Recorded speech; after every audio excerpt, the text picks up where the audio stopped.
タンダードからそれたものの魅力っていうのに。はい、どうもこんにちは。今日はこのドリーム木型の靴ダービー作っていきたいと思います。前回こんな感じの特徴的なスクリーンをやりましたね。こんな感じで革を編み込んで特徴的な縫い目を作りました。で、今裏見るとここコルクが貼ってあります。で、その前にシャンクをこんな感じで貼っておきました。で、その後にこんな感じでコルクを後ろ半分だけ貼り付けて削っておきました。で、今ここに糊塗ってあるんですけど、ここにこんな感じのアッパーに使うような革を1枚貼り付けます。今このアッパーが L 字にこう折り返されてるんですけど、こいつを貼り付けます。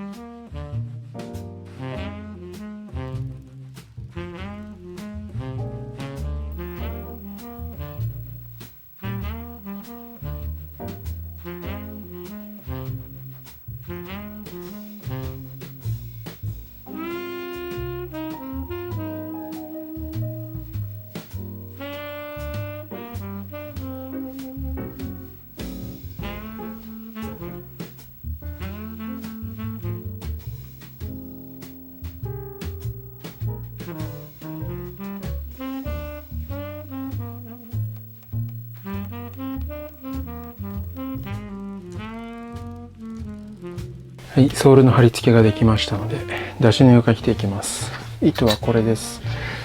かなり太めです。これすくい縫いをかけた時ちょっと太めの糸を使ったんですけど、それよりももうちょい太めのやつを使って、このすくい縫いの縫い目に合わせて縫っていきたいと思います。かなり間隔が粗めなんで、太めの針を使ってすくい縫いと同じかなり粗めの間隔で縫っていってます。というかね、太めの針を使わないと糸が太すぎて入んないんですよ。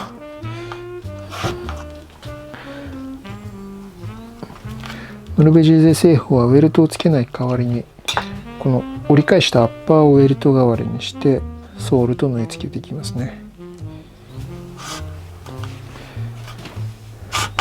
このアッパーが折れ曲がってる分、アッパーとソールの間に隙間ができにくいので、水に強く、スキー靴とか登山靴から由来している製法のようですね。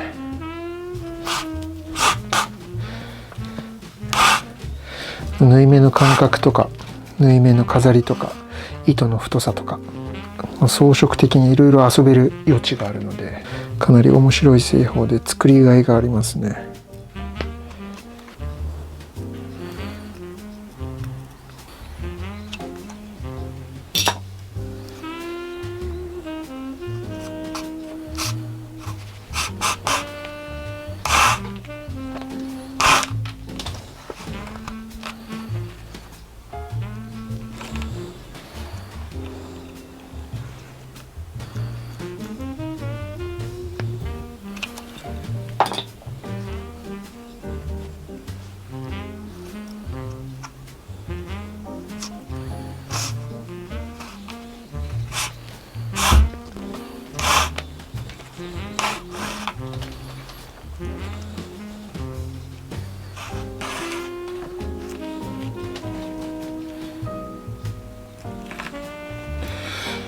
この靴いろいろとかなり尖った印象の靴になってるんですけど、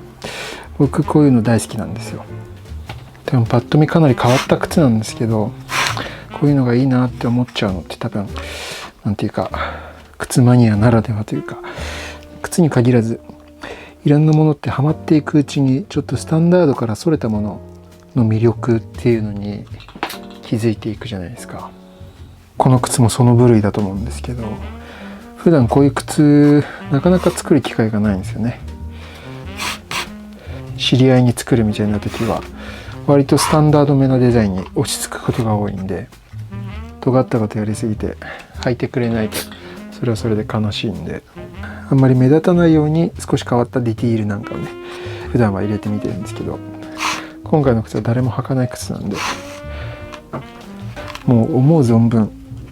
変態的な仕様を突っ込んでいくことができますね。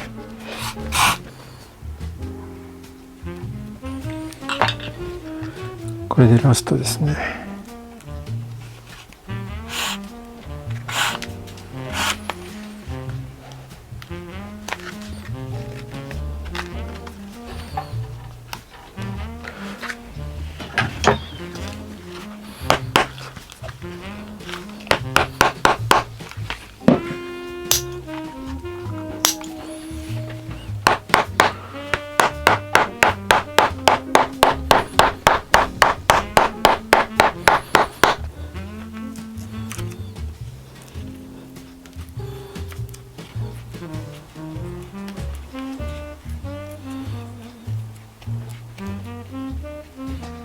今この出汁にかけた外側葉っぱがかなり余ってるんで、これをカットしちゃいますね。結構この出汁のギリギリでカットしていきます。